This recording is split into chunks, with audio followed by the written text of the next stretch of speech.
রাতভর ভারতে বৃষ্টির মতো হামলা চালালো পাকিস্তান। টানা রকেট আর ড্রোন হামলা ঠেকাতে ঘুম হারাম দিল্লির। নামানো হয় S-400।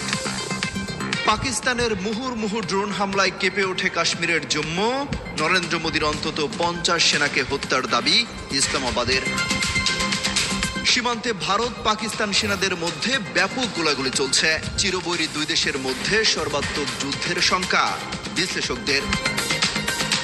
এবার আরব সাগরে পাকিস্তানের বিরুদ্ধে অভিযান চালাচ্ছে ভারত। হামলা চালানো হয়েছে শাহবাজের সামরিক স্থাপনায়। সরাসরি ভারতের বিরুদ্ধে অবস্থান নিলেন তুর্কি প্রেসিডেন্ট রিসেপ তাইপ এরদোয়ান। যে কোনো সংকটে পাকিস্তানের পাশে থাকার আশ্বাস।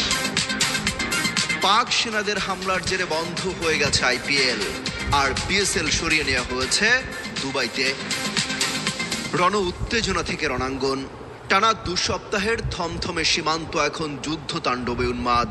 মাথার উপর দিয়ে সাই সাই করে উঠছে ড্রোন, ক্ষেপণাস্ত্র, যুদ্ধ বিমানের ঝাঁক। থেমে থেমেই রকেট, ক্ষেপণাস্ত্র আছড়ে পড়ার বিকট শব্দ, ভেঙে চুরে লন্ড ভন্ড হয়ে যাওয়ার শব্দ। পরক্ষণে আবার নিরাপদে আশ্রয়ে ছোটার সাইরেন। মুহূর্তেই ব্ল্যাক আউট। সীমান্তে শত শত মাইল জুড়ে ঘুটঘুটে অন্ধকার, আকাশে আগুনের ঝলকানি।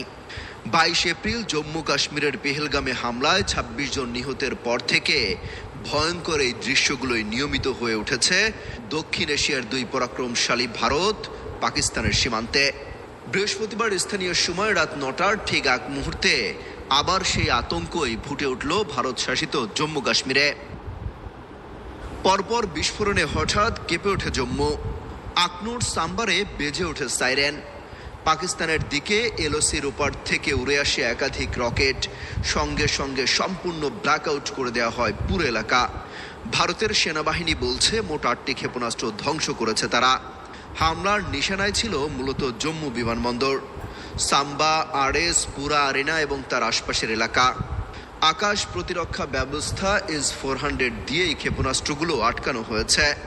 নওশেরায় জম্মু বিশ্ববিদ্যালয়ের সামনে 2টি পাকিস্তানি ড্রোন গুলি করে ভূপাতিত করা হয়েছে। পাল্টা জবাবে লাহোর, শিয়ালকোটে হামলা চালায় ভারত। রাজস্থান, পাঞ্জাব, পাঠানকোট, উরি, উধমপুরেও হামলার সাইরেন বাজতেই ব্ল্যাকআউট করে ফেলা হয় সবকিছু। নিরাপত্তা জোরদার করা হয়েছে দিল্লি গেটে। সন্ধ্যা মাঝরাতের খণ্ডকালীন হামলা, পাল্টা হামলার তাণ্ডবে কার্যত যুদ্ধই চলছে।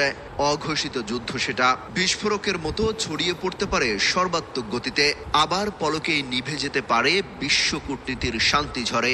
এরই মধ্যে মধ্যস্থতার মিষ্টি আলাপ শুরু করেছে যুক্তরাষ্ট্র।